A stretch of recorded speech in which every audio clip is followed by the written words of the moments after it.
It's definitely not the best time for people who love Wendy Williams because her guardian, Sabrina Morrissey, recently revealed that Wendy is now cognitively impaired and permanently incapacitated. But what exactly does that mean for Wendy? Is it over for her? And can we really trust anything her sketchy guardian has said? Okay, I know that a lot of us were pretty hopeful with this Wendy situation, especially since Wendy was last seen in August 2024 during a shopping trip at a holistic wellness store in New Jersey, and the attendant said she appeared okay. Then in early October, she participated in a phone interview with the Daily Mail where she discussed other celebrities, including Diddy, but refrained from discussing her health issues in depth. But she did say in the phone interview about Diddy, "What is really weird is that I have been told by so many people, Wendy, you called it, including some people from my family who have said the same. You know how I feel about that? It's about time." To see this video on TV of Cassie getting pummeled, it was just horrific. But now you have to think, how many more times? How many more people? How many more women? It's just so horrible. Now, after the August sighting and talking about Diddy, her fans had hoped that this was a sign that Wendy was actually getting better, because before this, there was absolutely nothing out there about how she was doing. Well, now, news reaching everyone is that Wendy has become cognitively impaired, permanently disabled, and legally incapacitated. This information is now public, courtesy of a court filing by her guardian, Sabrina. And in the documents, the legal team described Wendy as an acclaimed entertainer who tragically suffers from an early onset dementia, leaving her cognitively impaired. So the court filing is actually part of a broader legal dispute between Sabrina Morrissey and the production of the documentary titled Where is Wendy Williams, which aired on Lifetime, offering a glimpse into Wendy's struggles with alcohol and her personal life. Remember, Sabrina sued back in February to stop the doc from coming out, but it was ultimately released on Lifetime, and it highlighted Wendy's struggles with alcohol, including a scene where she downed an entire bottle of vodka. One of her loved ones was even filmed finding a bottle of vodka amongst her things and asked, "Did you drink this whole thing today?" And Wendy snapped back and instructed him to keep the bottle there while recovering in bed. In another scene from the documentary, Wendy got aggressive in the backseat of a car as she instructed the driver to go. Then, as she drove around her hometown of New York City, she admitted that she was unaware of her surroundings and said that the things around there didn't look familiar. One family member even theorized that she may be losing her memory, and another person said that anyone could look at her and tell it was not just drinking. There was something more going on. Well, Sabrina basically confirmed that there's so much more going on with Wendy's health. So she is now taking legal action to remove certain sensitive information, requesting that details regarding Wendy's health, family relationships, and finances be redacted to protect her privacy. She alleges that Wendy Williams was unjustly taken advantage of by the documentary, as she was clearly incapable of consenting to being filmed, much less humiliated and exploited. The filing also alleges Where is Wendy Williams was filmed without a valid contract and released without the guardian's consent. She also says in the filing, "We respectfully request that the court grant plaintiff's motion for limited redactions to protect non-public information from the guardianship proceeding that has been placed under seal by the court overseeing that process." Well, in a counterclaim for Lifetime, attorneys also hit out at Wendy's guardian for trying to stop the documentary, and they claimed she was inhibiting and interfering with the exercise of free speech rights regarding an issue of public concern by Lifetime. They claimed that Wendy's guardian wanted to stop the documentary from airing, which they said captured a raw, honest, and unfiltered window into the life of Wendy, a well-known public figure, after she was placed under guardianship. According to the claim, the documentary showed how the guardianship put in place to guard Wendy's interests instead isolated her from her family, left her largely alone and unattended in her apartment, exacerbated her self-destructive behavior and mental decline, and failed to prevent her use of alcohol. They further argued that Wendy's guardian wanted to stop the documentary's release because it made her look bad. Lifetime also alleged that Wendy's own family members also saw the documentary before it aired in early February 2024, and that they approved its content and supported its release, and they noted that several members of Wendy's family gave press interviews to promote the documentary. Note that Sabrina had also sued Entertainment One, and in their counterclaim, they said that Wendy's guardian's case against them arises from her attempt to exceed the scope of her judicial authority over Wendy, attempt to excuse her own failure to protect Wendy, and supplant Wendy's wishes with her own. The claim also accused Sabrina Morrissey of denying Wendy perhaps one of her last chances to exercise her autonomy and honestly reach her fans in exactly the frank and unfiltered manner that was the hallmark of her career, all in an effort to prioritize her own reputation and deflect scrutiny of her own inaction and indifference to Wendy's situation. Basically, they are also saying that Sabrina is only fighting for her own reputation and not for Wendy's sake. Anyway, back to Wendy's health. During this back and forth with Lifetime and Entertainment One is when Sabrina revealed that Wendy's condition is worsening and that she is now cognitively impaired and permanently incapacitated. And as far as how we even got to this point, y'all know that Wendy was diagnosed with alcohol-related brain damage in 2019, and she even made herself a hot topic in 2019 when she opened up about about her struggles after an extended break from her talk show, and she announced on her daytime series that she'd been staying in a sober house for some time in an effort to crack down on her struggles with addiction.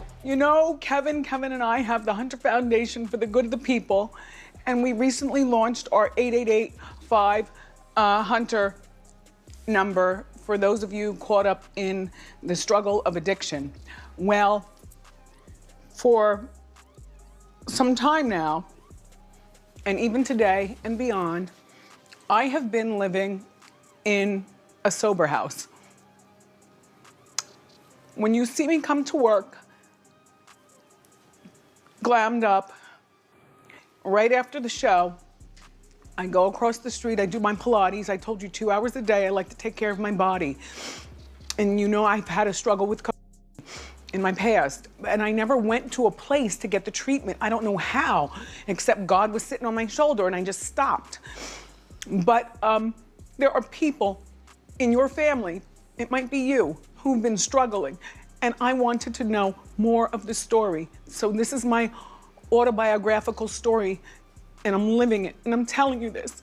Unfortunately, she relapsed in 2022, and Wendy checked into an undisclosed rehab facility again for treatment, and she spent 2 months in rehab being treated for severe alcoholism after having a number of public incidents involving alcohol. Apparently, she never wanted to stop drinking, and the people around her in New York allowed her to do just that. And after staying at the facility for 2 months, she said that she felt better than ever. This diagnosis followed a neurologist's assessment during her rehab in Florida, where the effects of alcohol on her brain were confirmed. Remember, Wendy was also placed under guardianship in 2022 after her bank, Wells Fargo, raised concerns about undue influence and financial exploitation. Well, she did say that she did not understand why they were taking her money when she said, "My thing is that I've been asking questions about my money.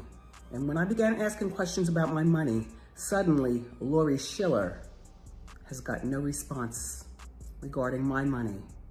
I want my money. This is not fair. And Wells Fargo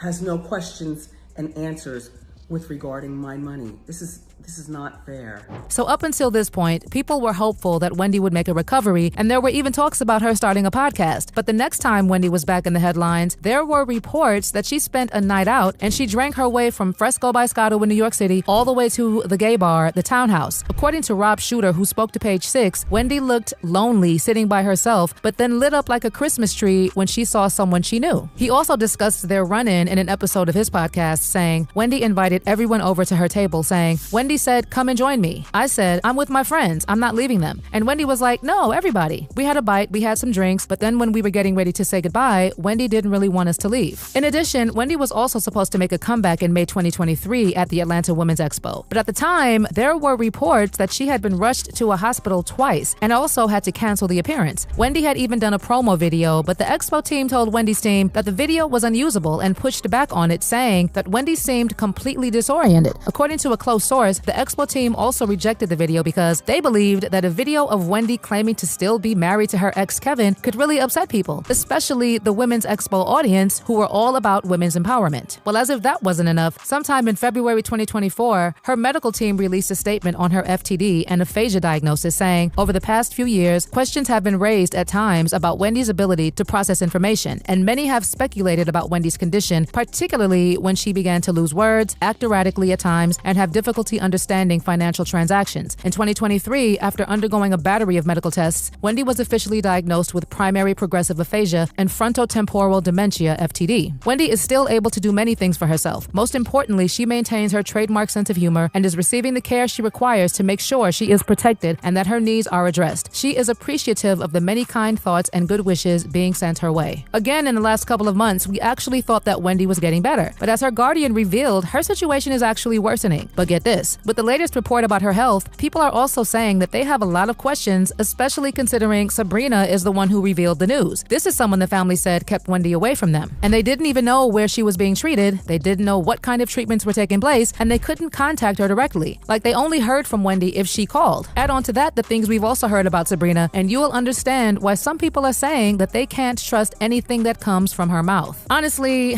I don't know whether she's being completely honest about what's really going on with Wendy, or if she has anything anything to do with her deteriorating health, but do you also believe that there's something still being hidden about Wendy's condition? Do you think it has something to do with her guardian? And what are your general thoughts about her health getting worse? Sound off in the comments section below.